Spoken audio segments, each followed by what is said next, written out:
Cheers everybody, welcome to my March TBR video. Today we are drinking a decaf peanut butter mocha and it is chucking it down with rain, super windy, super gray, a lovely day to talk books and drink hot drinks. So that's what we're gonna do. I have in front of me a pile of 2, 4, 8 books. There are gonna be 8 of the books that I read in March.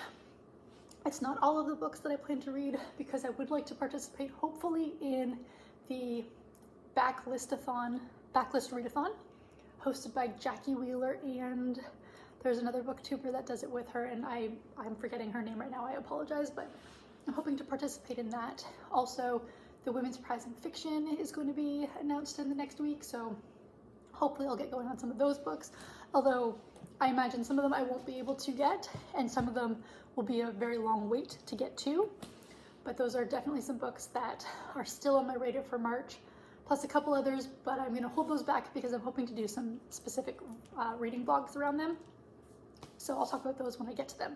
But for now, these are the 8 books that are hoping to be some of the ones that I get to through the month of March. We have the Book of Doors by Gareth Brown, and the little catchphrase is, "This book is worth killing for."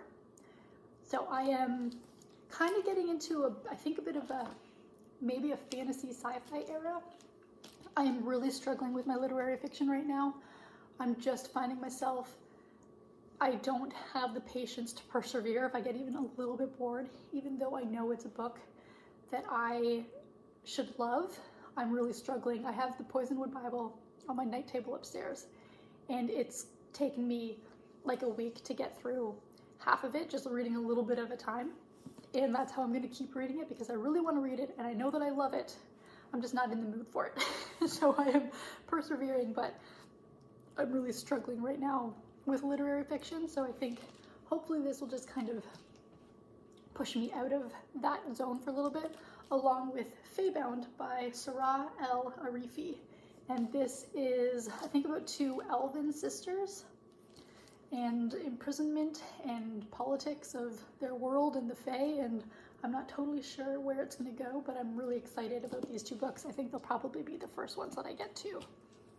I have 2 nonfiction, and nonfiction isn't necessarily going to get me out of a bit of a reading slump, but I have been on the hold list for both of these books for so long, I didn't want to pause the hold. We have Trail of the Lost by Andrea Langford, which is the relentless search to bring home the missing hikers of the Pacific Crest Trail.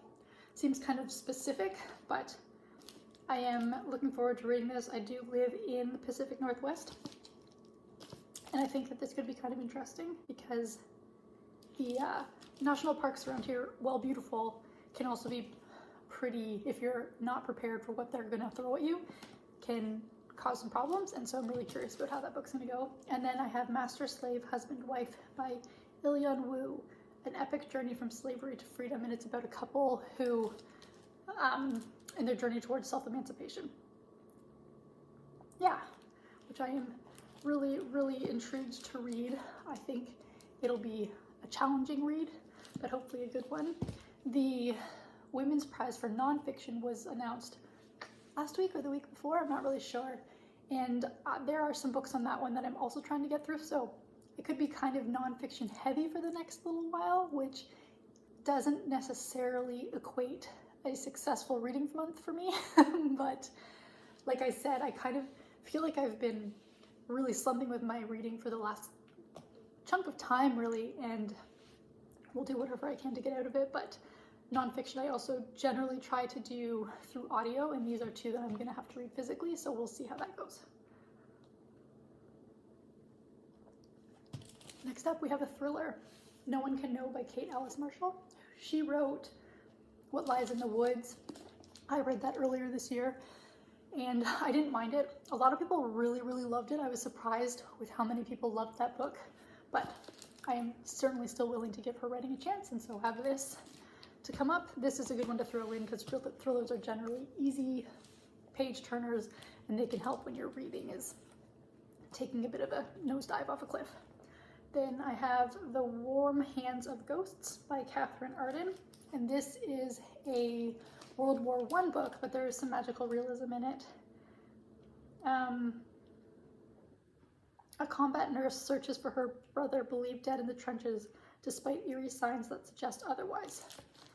So I'm not really sure exactly what to expect from this one.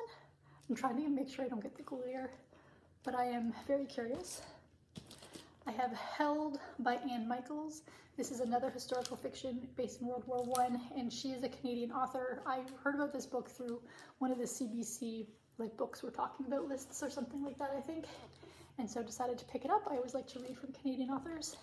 And then finally, in another book that I'm not sure is going to help with my slumping or not, I have a series of short stories by Louise Kennedy, The End of the World is a Cul-de-sac. Louise Kennedy wrote Trespasses last year, and I enjoyed that book enough, so I've decided to give her short stories a chance, see how that happens, see how that goes for me. But I'm excited about all these books. I'm just concerned about where my reading is right now in relation to these books. I'm going to be doing my February reading wrap-up soon, and there are some DNFs on that pile that I am so shocked by, simply because my reading right now is a little bit out of whack, but that's okay.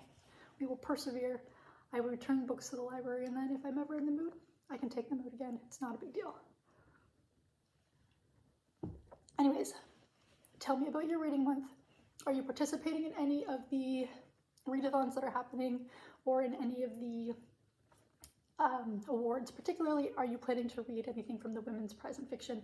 I hope to do a little video on that, but when I know if and when I can get my hands on any of those books will determine whether or not I can do anything about it. That is it for now, though. I'm going to finish my drink. I'm going to potentially start reading one of these books, and I hope I have a great day. I hope you also have an awesome day.